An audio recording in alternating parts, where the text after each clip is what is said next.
my whole mission and purpose, I'm driven by love. That's really what I try to live my life by. And so that's really what the Baller's Journal has been for me. It's just love. Ball Players, what's going on? It's your boy Arden here, bringing you into a new episode of the Ball Players podcast, where we get to learn more about our special guest's relationship with the game. And I'm excited about today's guest. It feels like we've been friends for a long time, and we only met like probably 3 or 4 months ago. But this is someone whose work to the game of basketball has been absolutely incredible to watch, incredible to see. You know, if you're from New York, like I'm from New York, especially New York City, you're able to see via the Baller's Journal a special look at the people, places, or things that make up the community that we all love and the sport that we all love. So I'm excited to have this guest for today, Erin Schiffman of the Baller's Journal. What's up? Hey, what's up? Thank you so much for having me. I appreciate it. No problem. Thank you. And I got to say, even thank you again for the sake of like literally over these last few months, like the bond that we have formed, the gems that you've given me, the excellent work that you've done that I've happily, reshared on Ball Players. It means a lot. Seriously, thank you. No, thank you for all the love. I really, really appreciate all the reshares. And although we may have just met like 3 or 4 months ago, I feel like we spent so much time together this summer with all of the events, because New York City basketball, the summer is when it's all going down, right? So, yeah, we've spent a lot of quality time together lately, which I loved. So it's been great. But thank you so much for having me. No problem. And Erin, for us, with the Ball Players podcast, we have this series of questions that we love to ask to start the show and to end the show. So to start the show, Erin, what made you fall in love with basketball? Really where it truly, where I really became a fan was 1996 Kansas Jayhawks. That's when I truly, truly fell in love with the game. I moved out to Kansas, and, that was Jacques Vaughn, who happens to be the head coach of Brooklyn Nets right now. Let's go, Jacques. As a Kansas fan, there's a huge culture around, the basketball out there. So that was really my first time where I really, truly became a fan. I grew up in Pennsylvania, so the Sixers were always kind of our team in AI. Bubba Chuck, yeah. Like AI is, he's like the best ever. So, that was part of it as well. And now I have Embiid, who is on the Sixers. So I get the Kansas connection and the Sixers. So I'm super happy with that. We got to figure out what's going on with Harden. But I didn't want to, that's a whole different story. Do nothing with that. But y'all got to figure that out. Listen, nothing is off limits here. We're going to talk about it. But anyway, so I think Kansas is really where I solidified my love for the game. And then, I've kind of fallen in love with it over and over again now that I have a son who plays. That's really kind of how the Baller's Journal was born. So I've had a whole different relationship with basketball, being a basketball mom. So that changes everything. I have different levels and growth and love for the game. Growing up in PA, how would you describe to somebody the hoops culture that exists out there? It's definitely different from New York City. And my experience obviously was a kid growing up. And so it was really a lot of Friday night basketball games, the pep rallies during the day, huge schools, the whole community was involved, the parents, the cheerleading squad, everybody, even the football players were there sitting courtside cheering on the basketball players. So, it was a whole different sense of community compared to New York City. Mm-hmm. It's almost like, out of the movies, right? Yeah. You see those movies where it's like Friday Night Lights type of thing. That was the vibe. Jackets. Exactly. That was the vibe in the suburbs for, in Pennsylvania and in Kansas. Totally different vibe in New York City. But I'm glad I got to experience both, because there's a love and a passion, especially in Pennsylvania, right? Like I grew up also a huge Penn State football fan. That was like a religion where I'm from. And that was like a whole different experience, right? When a whole town or a whole state loves a team, the way that, like the Indiana Hoosiers, it reminds me of that, right? Yeah. Like when everybody's riding on the outcome of the game, it's on the newspaper, it's everywhere. That's what everyone's talking about.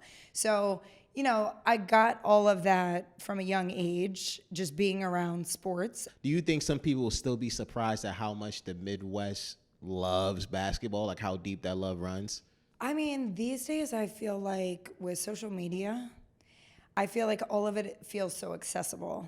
So I feel like you can really capture even down to the youth level. Like there's a trainer out in KC, Grindhouse, who he trains Jada Williams. He trains lots of people, but Jada was one of his students of the game, and she's amazing.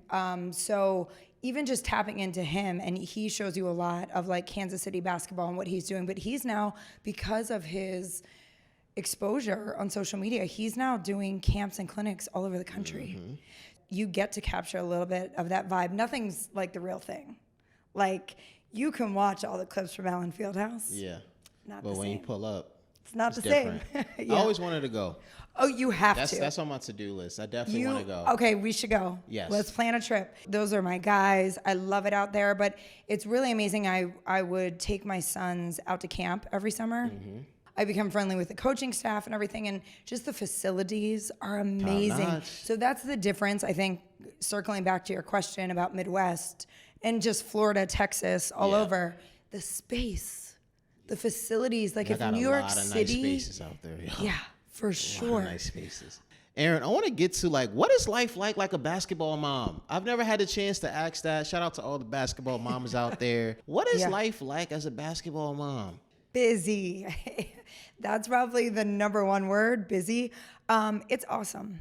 One, it's your kid, so you're gonna love it either way.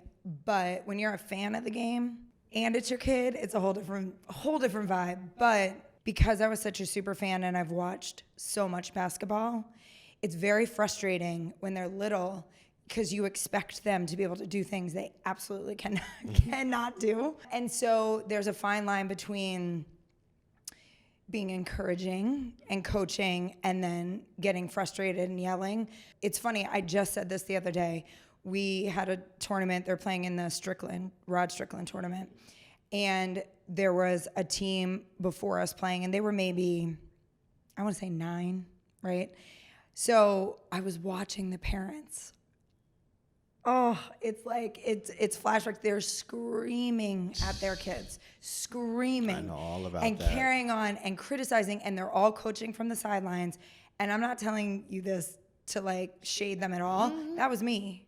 So I was sitting there and I was like this. I know. Hey, listen. I did that. I've been there. I've been there as the coach of a team dealing with parents, coaching from the sidelines. And I can't express to you enough how annoying that is.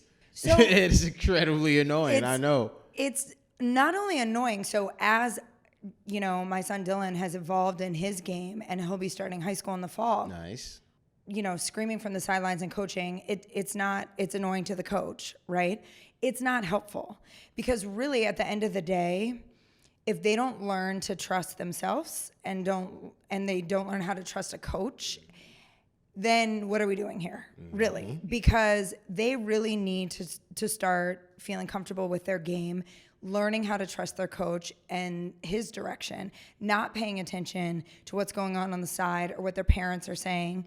But more importantly, as I spent more time around high school coaches in New York City, and then even my Kansas coaches, I've asked them tons of questions over the years, and I will never forget one of the coaches at Kansas said to me, I will go recruit, and if I see a top prospect, like let's just say I come to New York City, right? I see the top prospect, and I'm watching him play, and I continue to see his parents yelling at him, or if I even see him look at his parents multiple times throughout the game, I'm not interested.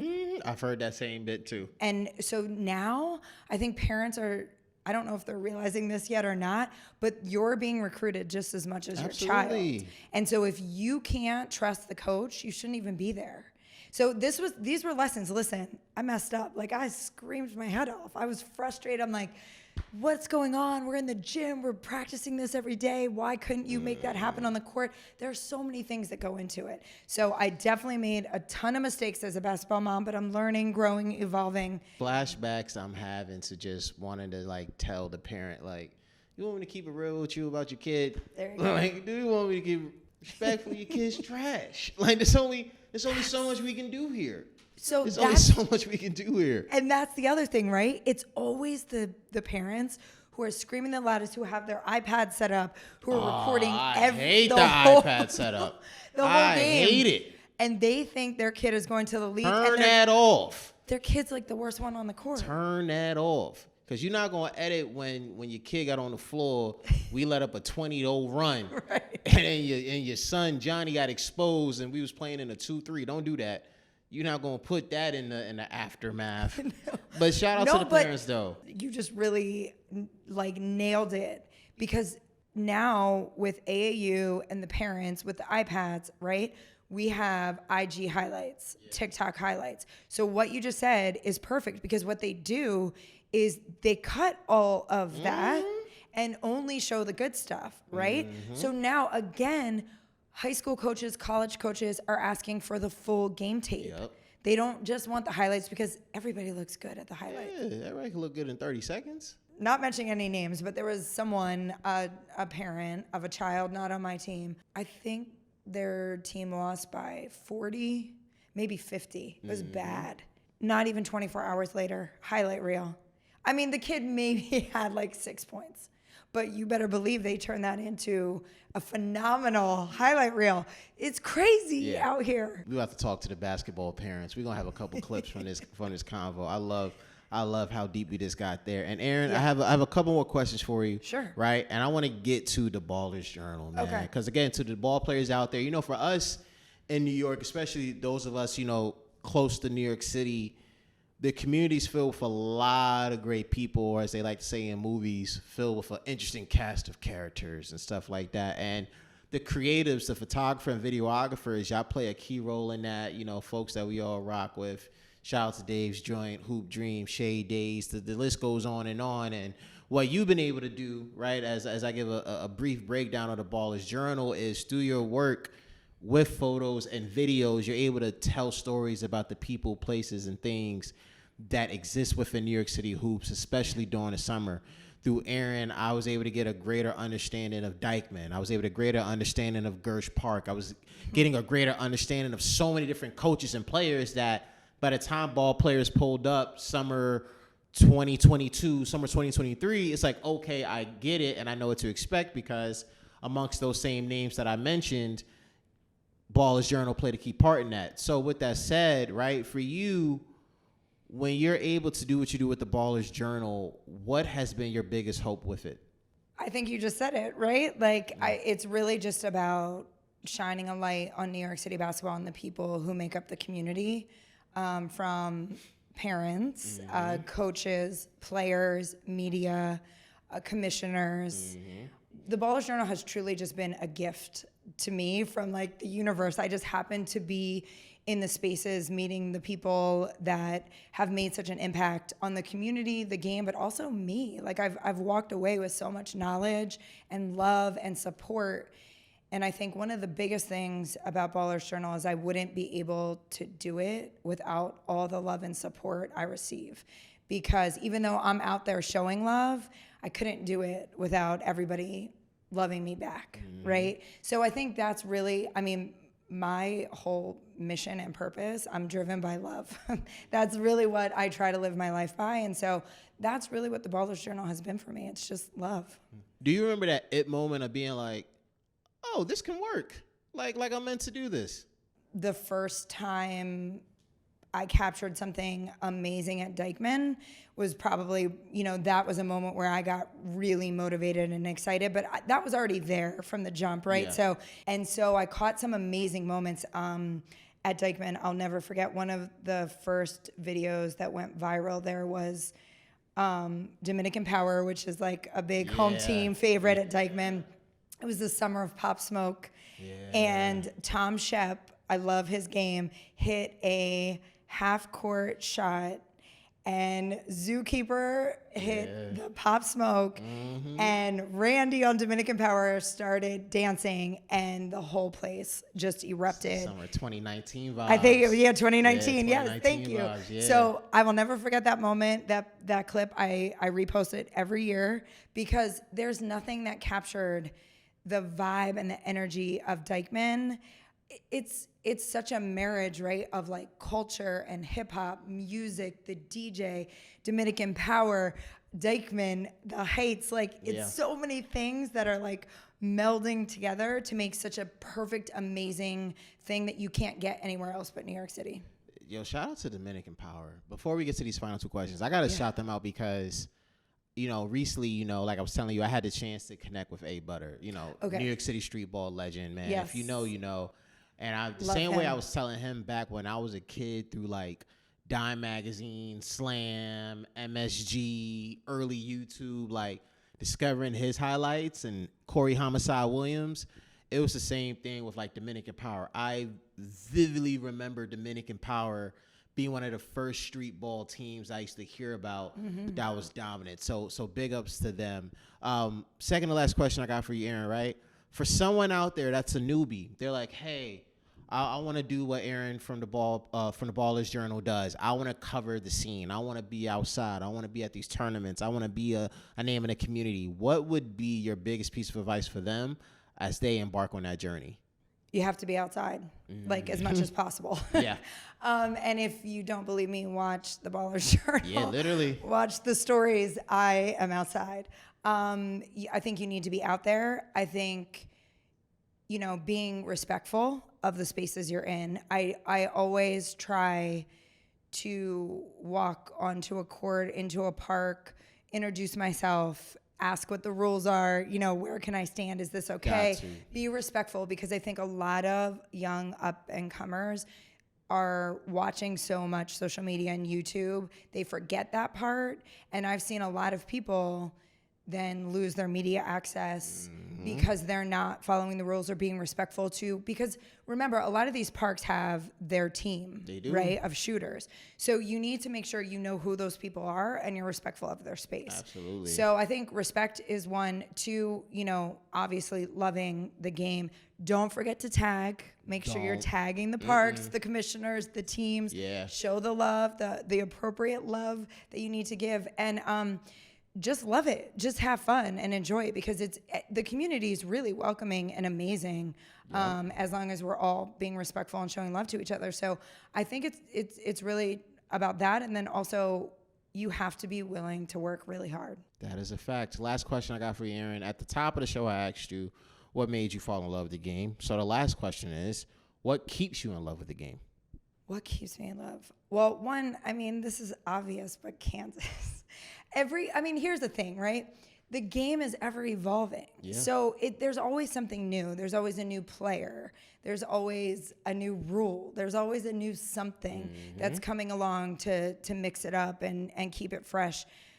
But there's always the classics to fall back on too. Of course. So I think that it's funny that you asked me that, because someone said to me yesterday, I was going through clips, and he said to me, do you ever get sick of this? Like, does this ever get old? Ever. And I actually, without even hesitating, I said, never. Not feel that way. Never. Too. I really, truly feel that. Like, I love it so much that it doesn't, because even though like slam, right? Like one dunk after another, and they just get better and better. And each kid has their own personality, their own style on and off the court. So there's so many things to love about the game. And as I grow and evolve, and as my son grows and evolves in the game, there's always something new and fresh and exciting. And if not, you revisit the classics like AI. Yeah. I mean, Bubba Chuck. You can never go wrong with one of the GOATs. Ever. And he's like the best ever, right? Because talk about style on and off the court. It doesn't get better than AI that. had that stuff on, man.